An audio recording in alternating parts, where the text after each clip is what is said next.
नमस्कार, आप देख रहे हैं खबर मंत्रा। मैं हूं असदर अली। आज आखिरकार वो तारीख आ ही गई जिसका लोगों को बेसब्री से इंतज़ार था। जी हाँ, 2 मई। इस तारीख के लिए एक नारा दिया गया था और बहुत चर्चित हुआ वो नारा। इस नारे के बारे में हम आपको बाद में बताएंगे। पहले बता दें कि 2 मई यानी आज 5 राज्यों के विधानसभा चुनाव के परिणाम आने थे और वो परिणाम आए, लेकिन परिणाम ऐसे आए कि लोगों की आंखें खुली की खुली रह गईं। व्हील चेयर पर आधे से ज़्यादा चुनाव व्हील चेयर पर लड़ी एक महिला, और उसने जो नारा दिया था खेला होवे, और सचमुच में खेला हो गया। जी हाँ, वैसे तो 5 राज्यों के विधानसभा चुनाव के परिणाम आए, लेकिन सबसे ज़्यादा जो नज़रें जिस राज्य पर टिकी हुई थी वो राज्य था पश्चिम बंगाल। और जो महिला जिसकी मैं बात कर रहा हूँ व्हील चेयर पर चुनाव लड़ने की, वो है ममता बनर्जी, बंगाल की मुख्यमंत्री और तृणमूल कांग्रेस की प्रमुख। दीदी के चुनाव प्रचार के शुरुआती दौर में ही घायल हो जाने के बाद 2 दिनों तक तो वो अस्पताल में रहीं, और उसके बाद वो फिर से सड़क पर आईं, लोगों के बीच गईं, लेकिन व्हील चेयर पर। बहुत ही बहादुरी से चुनाव लड़ा। एक तरफ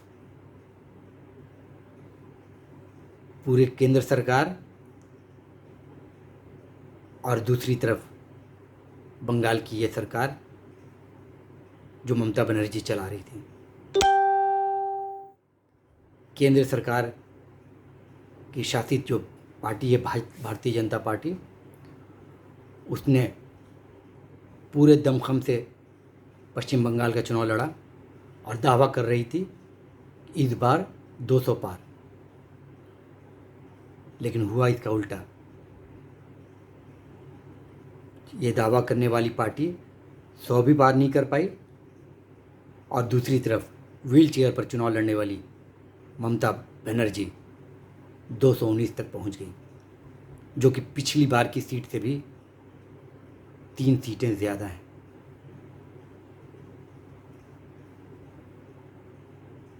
अब देखने वाली बात यह है कि ऐसा क्या था बंगाल में कि वहाँ कोई एंटी इनकम्बेंसी काम नहीं कर पाया। वहाँ सोनार बंगला का जो नारा दिया गया उसकी धमक नहीं सुनाई पड़ी, उसका कोई असर नहीं सुनाई पड़ा, कहीं देखने को नहीं मिला। चुनाव प्रचार के दौरान भी जब खबर मंत्रा की टीम बंगाल के दौरे पर थी, तब भी लोगों का यही था कहना कि भाई पहले दूसरे राज्यों को तो सोनार कर लो, फिर बंगाल आना और सोनार बंगला करना। लोगों का इशारा साफ तौर पर उत्तर प्रदेश, मध्य प्रदेश, उत्तराखंड, इन जैसे राज्यों पर था जहां भाजपा की सरकार सत्ता में है। हम सभी को मालूम है इन राज्यों में विधि व्यवस्था की क्या स्थिति है, और आजकल कोरोना काल में यहाँ पर लोगों की क्या दुर्दशा हो रही है। इस पर तो हम कभी फिर बात करेंगे। आज चूँकि चुनाव परिणाम का दिन है, इससे पहले इस पर बात कर लेते हैं। दीदी ने एक नारा दिया खेला होवे, और दूसरा नारा भारतीय जनता पार्टी ने दिया कि 2 मई और दीदी गई। लेकिन हुआ क्या, सबने देखा, खेला ही हुआ। और ऐसा खेला हुआ कि भारतीय जनता पार्टी सारी मेहनत, सारी मशक्क़त करने के बावजूद भी 100 के आंकड़े तक भी नहीं पहुंच पाई, और ममता बनर्जी की तृणमूल कांग्रेस 219 तक पहुंच चुकी है। सबसे ज़्यादा निराशाजनक रहा कांग्रेस और लेफ्ट पार्टियों का प्रदर्शन। जो मात्र एक सीट हासिल कर पाई अभी तक। हाँ, ये ज़रूर है कि उनके मैदान में रहने से ममता बनर्जी की सीटें ज़रूर कम हुई। जहाँ जहाँ भी लेफ्ट के उम्मीदवार रहे, कांग्रेस के उम्मीदवार रहे या फिर एमआईएम के असदुद्दीन ओवैसी के उम्मीदवार रहे, इन सब ने नुकसान पहुंचाया ममता बनर्जी के उम्मीदवारों का। वरना ये 219 का आंकड़ा और आगे भी बढ़ जा सकता था। अब जो नई खबर आई, हालांकि अभी इस खबर की पुष्टि नहीं हो सकी है, लेकिन एक खबर आई भारतीय जनता पार्टी के आईटी सेल के प्रमुख अमित मालवीय के हवाले से कि ममता बनर्जी नंदीग्राम से चुनाव हार गई हैं। और ये खबर दी अमित मालवीय ने। और हद तो तब हो गई कि हमारे खबरिया चैनल, मैं किसी का नाम नहीं लूँगा, लेकिन चैनलों को इस खबर से इतनी खुशी दिखी कि वो इसी सूत्र को आधार बना करके जोश में आ गए और कहने लगे कि क्या ये ममता बनर्जी नैतिक तौर पर मुख्यमंत्री पद ना लेकर किसी और को देंगी। अरे पत्रकार बंधुओं, एक तो ये आईटी सेल की खबर को आधार ना बनाओ। तुम्हारे देश में चुनाव आयोग है और चुनाव से संबंधित कोई भी खबर चुनाव आयोग ही उसकी पुष्टि करता है, जो कि अभी तक नहीं हुई है। और अगर पुष्टि हो भी गई, 1953 वोट से वो हार गई, जबकि पहले घोषणा हो चुकी थी कि ममता बनर्जी चुनाव जीत गई हैं। 1200 मतों से चुनाव जीतने की खबर आई थी।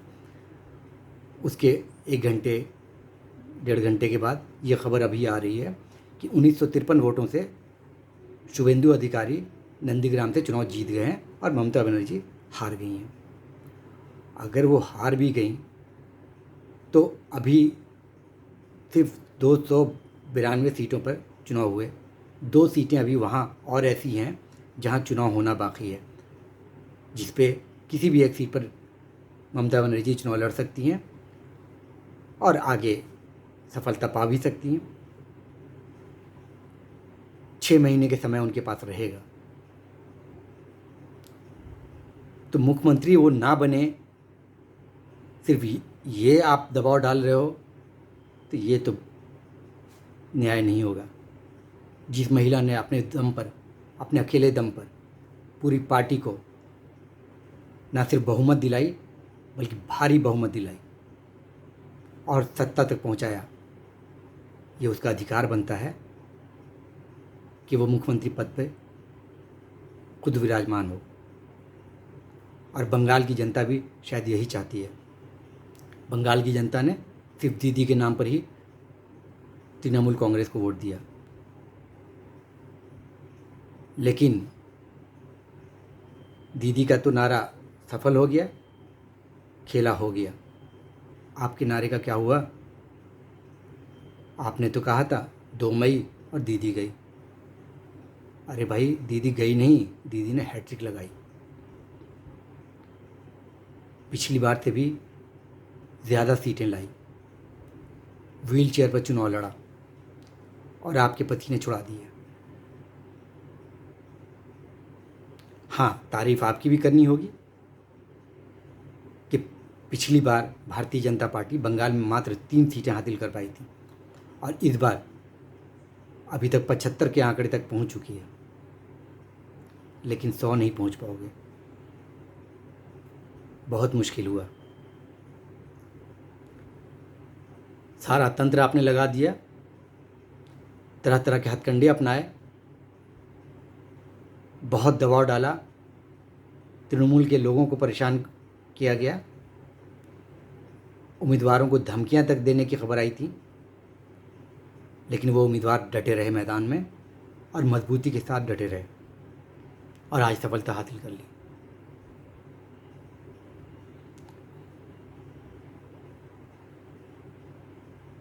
ये जो आप नारा देते हैं हर बार,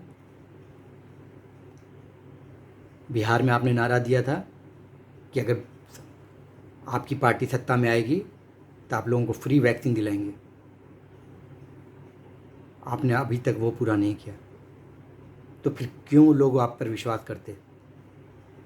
कैसे लोग मान जाते हैं आपकी इस बात को कि आप आएंगे तो सोनार बंगला बनाएंगे? अरे पहले बिहार में वैक्सीन तो दिला दो मुफ्त की। हर दिन खबरें आती हैं कि 1200 लगेगा एक वैक्सीन का, तो कहीं आती है कि 2000 लगेगा। क्यों भाई? आपने तो कहा था कि अगर आपकी सत्ता आती है बिहार में तो आप फ्री वैक्सीन दिलाएंगे। अब आपकी सत्ता है, नीतीश कुमार आपकी सरकार को चला रहे हैं, तो क्या हुआ आपके उस वादे का? अरे आप फ्री वैक्सीन तो बाद में दिलाना, पहले ऑक्सीजन सिलेंडर दिला दो। पूरा देश त्राहिमाम कर रहा है, हर तरफ हाहाकार मचा हुआ है। अस्पतालों के बाहर बेड का इंतज़ार, अस्पतालों के अंदर ऑक्सीजन का इंतज़ार, शमशान घाट पे अंतिम संस्कार का इंतज़ार। ये कैसी सरकार चला रहे हैं आप?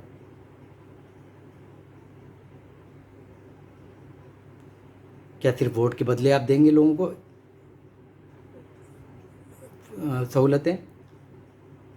और जहां आपको वोट दिया गया वहां क्यों नहीं दिया आपने ये सुविधाएं? क्यों नहीं बिहार में लोगों को फ्री वैक्सीन दिलाई? पूरा देश आज कोरोना की महामारी से दुर्दशा और बदहाल हुआ है। एक बार भी आप किसी अस्पताल का दौरा तो दूर, किसी भी जगह की आपने ये नहीं सुनिश्चित कराया कि अब ऑक्सीजन की कमी नहीं होगी। चुनाव प्रचार के लिए आप बंगाल की धरती पर 18 बार रैलियां करने पहुंचे, जबकि कोरोना उस समय भी था। लोग मना कर रहे थे कि इस तरह से रैलियां और रोड शो नहीं होने चाहिए, लेकिन जब आप ही, जिसके हाथ में आपदा प्रबंधन की जिम्मेदारी पूरे देश की है, वो गृह मंत्रालय को देखने वाले अमित शाह जी, जब वो खुद खुले तौर पर रोड शो और रैलियां कर रहे थे, तो बाकियों का क्या दोष? जब आप करेंगे तो दीदी भी करेगी, कांग्रेस भी करेगी। अरे आपके हाथ में सत्ता थी केंद्र की, आपने अगर ये निर्देश जारी कर दिया होता, चुनाव आयोग से ये मांग रखी होती, तो चुनाव आयोग आपकी बात को तो कम से कम नहीं टालता। चुनाव आयोग राहुल गांधी की क्यों सुनेगा? चुनाव आयोग ममता बनर्जी की क्यों सुनेगा? चुनाव आयोग तो प्रधानमंत्री की सुनेगा ना, केंद्रीय गृह मंत्री की तो सुनता। किसी ने एक बार भी ये नहीं कहा कि बाद की जो चरण बचे हुए थे बंगाल में, वो सभी एक ही चरण में चुनाव हो जाते। अंतिम के 3 और 4 चरण जो हुए वो पूरी तरह से कोरोना महामारी के बीच हुए। लोगों की जान को जोखिम में डाल करके आपने मतदान करवाया, और नतीजा आज आपके सामने है।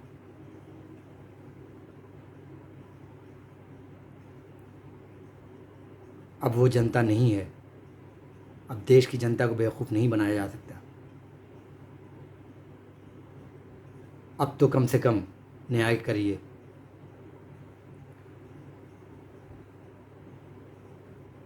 बंगाल तो आप नहीं जीत सके, कम से कम कोरोना के पीड़ितों को ऑक्सीजन और अस्पतालों में बिस्तरों का इंतज़ाम करा करके लोगों का दिल जीतने का प्रयास करिए।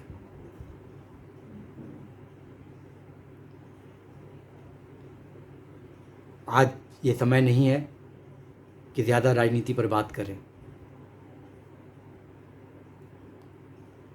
लेकिन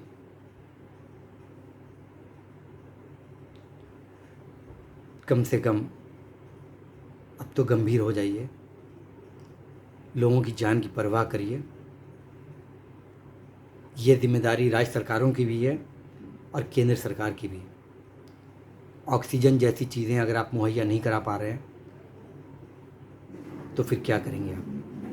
देश में कोरोना से ज़्यादा अब ऑक्सीजन की कमी से जाने जा रही हैं।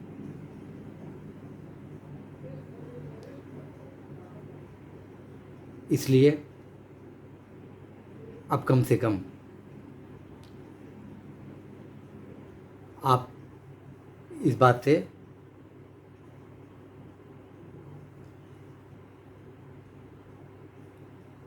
इस बात को सुनिश्चित करें कि लोगों को समय पर ऑक्सीजन मिले, अस्पतालों के ऑक्सीजन में कमी ना हो सके। बहुत दुख होता है ये सुन कर के कि अस्पताल संचालक रो रहे हैं। वो देख रहे हैं अपने सामने लोगों की सांसें उखड़ते हुए। उस डॉक्टर को मैं सलाम करूंगा, दिल्ली के मैक्स अस्पताल के डॉक्टर, जिसने अपनी शहादत दे दी। उससे ये दृश्य देखा नहीं गया, उसने आत्महत्या कर ली और उसने सुसाइड नोट में ये लिखा कि अपने सामने लोगों को मरते हुए मैं नहीं देख सकता। ऑक्सीजन नहीं दे पा रहे थे वो ऑक्सीजन नहीं दे सकते। ऑक्सीजन सरकारों को देना होता है। अस्पताल ऑक्सीजन नहीं बना रहा। क्या आपको पता नहीं था कि देश में फिर कोरोना महामारी आने वाली है? आपने चुनाव भी कराया, हरिद्वार में महाकुंभ भी हुआ और अब तो हद हो गई, आईपीएल के मैच भी चल रहे हैं और जीतने पर उसका जश्न भी। कहीं तो शर्म कर लें। आप उन परिवारों से पूछिए जिन परिवारों के कई सारे सदस्य एक साथ चले गए और आप आईपीएल मैच करा रहे हैं। अफसोस। खैर, जिसकी लाठी उसकी भैंस। सरकार आपकी है, मर्जी आपकी ही चलेगी। लेकिन खबर मंत्रा हमेशा सच के साथ खड़ा है, लोगों के साथ खड़ा है, लोगों की आवाज़ बनेगा और बन रहा है।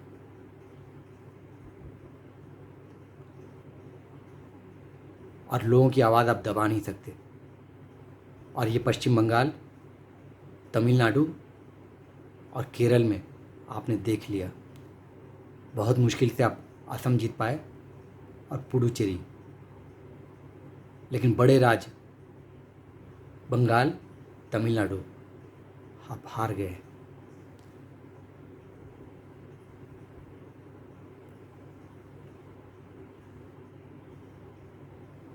अब कम से कम लोगों का दिल जीत लीजिए, लोगों की जान बचाइए, कोरोना से लोगों की रक्षा करिए। कब तक ऐसे जीवन बिताएंगे हमारे देश के लोग? इस खौफ में जीना बहुत मुश्किल है।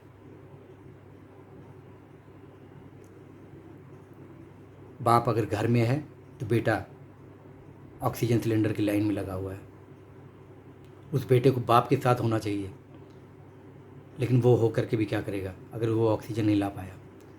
और जब तक वो ऑक्सीजन लेकर आता है तो मालूम होता है कि अब इसकी ज़रूरत नहीं रही। उसके पिताजी इस दुनिया से रुखसत हो गए।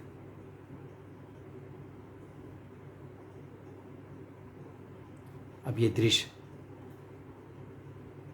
नहीं बढ़ना चाहिए आगे। चुनाव ख़त्म हो गए, परिणाम भी आ गए। अब कम से कम आप कोरोना से निजात दिलाने की कोशिश करिए। खबर मंत्रा अपने सभी दर्शकों से अनुरोध करता है कि कृपया अगर ज़रूरी ना हो तो घरों से बाहर ना निकलिए। बच्चों का और बुज़ुर्गों का ख़ास ख्याल रखिए और घर में भी सभी सदस्य पूरे तौर पर मास्क लगा कर रहें और अपने हाथों को हमेशा धोते रहें। हमारी यही कामना है, आप स्वस्थ रहें, सुरक्षित रहें। धन्यवाद।